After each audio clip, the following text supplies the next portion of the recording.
কষ্ট করে উপরে উঠতে পার। মনে করে যে 4 দিন আগে মাছটা ফেলেছে, মাছ ফেলেলো, ওই আপনার পারমিশন দিয়ে ওই মাছটাই ধরতেছে। আপনি কি কখনো এমন কোনো জায়গায় গেছেন যেখানে ইতিহাস, রহস্য আর প্রকৃতির অপরূপ সৌন্দর্য একসাথে মিশে গেছে?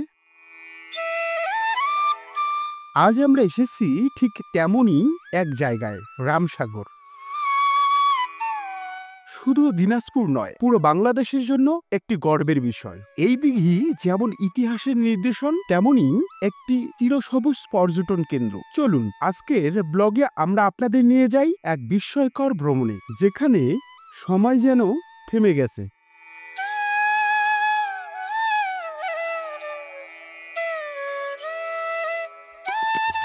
দিনাজপুর জেলা শহর থেকে প্রায় 8 কিলোমিটার দক্ষিণে তাজপুর গ্রামে অবস্থিত এই দিঘিটি রামসাগর। আয়তনে প্রায় 4,37,000 বর্গমিটার এবং দৈর্ঘ্য 1,031 মিটার আর প্রস্থ 364 মিটার। গড় গভীরতা প্রায় 10 মিটার এবং পাড়গুলোর উচ্চতা 13.5 মিটার। ভাবা যায়?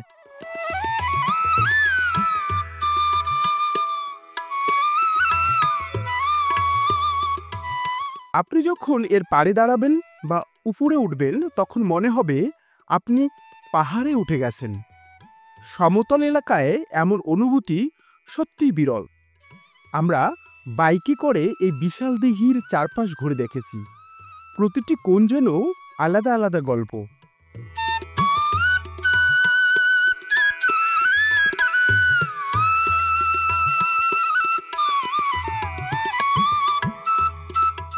কিন্তু ইতিহাস এখানে থেমে যায় না। রামসাগরকে ঘিরে রয়েছে এমন কিছু লোককাহিনী যা শুনলে গায়ে কাঁটা দেয়।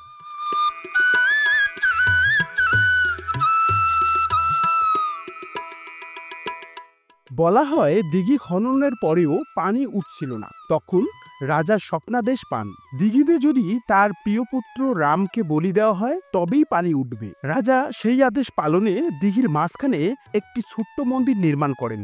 ভোরবেলায় যুবরাজ রাম সাদা পোশাকে হাতির পিঠে চড়ে দিঘির পাড়ে এসে নামেন। তিনি সিঁড়ি বেয়ে মন্দিরে প্রবেশ করেন, আর ঠিক তখনই দিঘির নিচ থেকে উঠতে থাকে স্রোতের মতো পানি।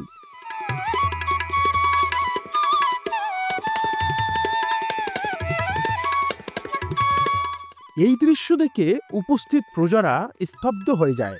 রাজা, রাজপুত্র কেউই আর ফিরে আসে না। শুধু থেকে যায় অশ্রুভিজা স্মৃতি আর দিঘির জলে রামনাথের আত্মবলিদান। তাই এই দিঘির নাম হয়ে ওঠে রামসাগর, রামের স্মৃতিতে গড়া সাগর।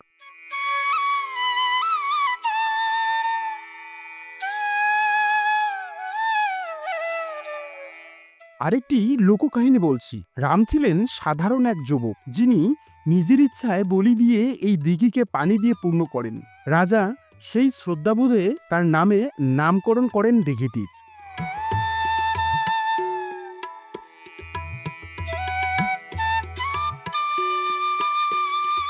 এখানেই রয়েছে রহস্যে ঘেরা 12 দুয়ারি, রাজা রামনাথের প্রাচীন বসার স্থান। বিশ্বাস করা হয় রাজা এখানেই বসে রাজ্যের কাজ সম্পাদন করতেন এবং প্রকৃতির সৌন্দর্যে হারিয়ে যেতেন।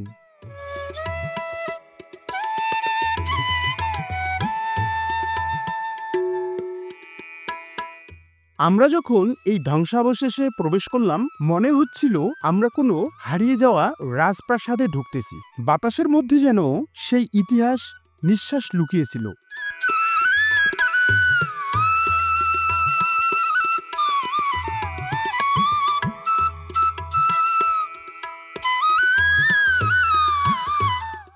উনিশশো 60 সালে এই দিঘি বন বিভাগের তত্ত্বাবধানে আসে।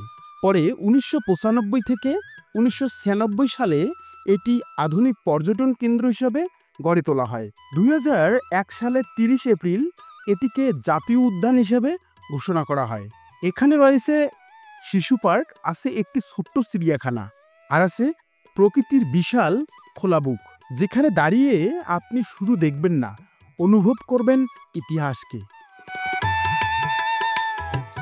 আমরা যখন এই পার বেয়ে উপরে উঠছিলাম তখন সত্যি মনে হচ্ছিল সমতলের বুকে যেন পাহাড়ে উঠছি। আর এই সমতলে পাহাড়ে ওঠার অভিজ্ঞতা সত্যি অন্যরকম আনন্দ দেয়। এখন আমরা রামসাগরের পাহাড়ে টিলায় দেখি ওঠানোর চেষ্টা করি, উঠতে পারি কি না। দেখে মনে হয় ছোট, কিন্তু কাছে এসে বাস্তবে আমরা দেখি অনেক এবং অনেক ঝোপঝাড়। দেখি কষ্ট করে উপরে উঠতে পারি।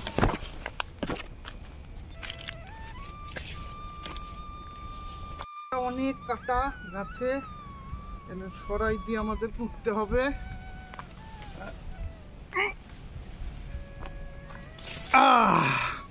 যাক, শেষ পর্যন্ত উঠতে পেরেছি একটা জায়গায়। ক্যামেরাম্যান ভাইকে বলবো আমাকে একটু হেল্প করতে, আমার হাতটা ধরে টানতে, যাতে আমি একটা সাপোর্ট পেয়ে ওই পাশে যাইতে পারি। দেখা যাক সাপোর্ট পাই কি না। পেয়েছি। যাক, এ পাশে এসে উপর থেকে দেখলে দেখেন কি অসাধারণ দৃশ্য। চারপাশে অনেক গাছ, না অনেক খাড়া, একবারে দেখলে মনে হয় এরকম না, কিন্তু আসলে উঠলে বোঝা যায় যেটা সমতল ভূমি থেকে কতটা খারাপ। ধরা যাবে না, আরেক ডাল ধরি।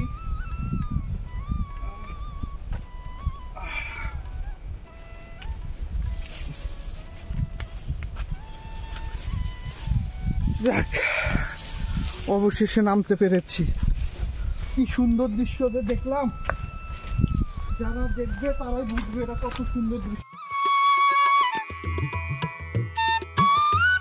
এই রামসাগরে আসলে আপনি দেখতে পারবেন বড়শি দিয়ে মাছ শিকার করা। সত্যি অসাধারণ একটি দৃশ্য, কিন্তু এখানকার সংশ্লিষ্ট কর্মকর্তা এবং কর্মচারীদের এই মাছ ধরা নিয়ে রয়েছে বিস্তর অভিযোগ। শুনুন তাদের মুখেই। মনে করে যে 4 দিন আগে মাছটা ফেলেছে, রামসাগরে মাছ ফেলেলো, ওই আপনার পারমিশন দিয়ে ওই মাছটাই ধরতেছে।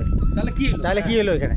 ওই মাছগুলা তো ধরে, প্রতিযোগিতা দেয় ওরাই। আপনি দেখবেন, আপনি ভিডিও করবেন যে ভাই কোন কোন মাছ ধরেছেন আমাকে একটু দেখেন তো। আপনি যাবেন এখানে, প্রতিদিন মাছ ধরে এখানে আসলে পারমিশন নিয়ে আসি।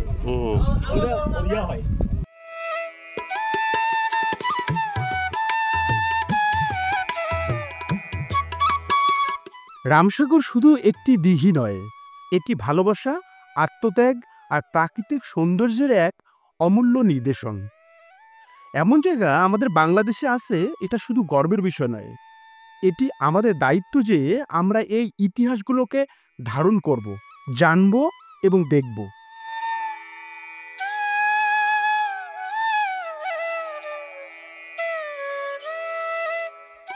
আপনাদের যদি আমাদের এই ভ্রমণ ভালো লেগে থাকে, কমেন্টে আপনার অভিমত জানান আর সাবস্ক্রাইব করুন আমাদের চ্যানেলটি। আমরা ঘুরে বেড়াই শুধু দেখার জন্য না, দেখানোর জন্য। পরের ভিডিওতে দেখা হবে নতুন কোনো ইতিহাস, নতুন কোনো গন্তব্য নিয়ে। ভালো থাকুন, ইতিহাসকে ভালোবাসুন, নিজের দেশকে জানুন। জয় হোক বাংলার ঐতিহ্যের। ধন্যবাদ।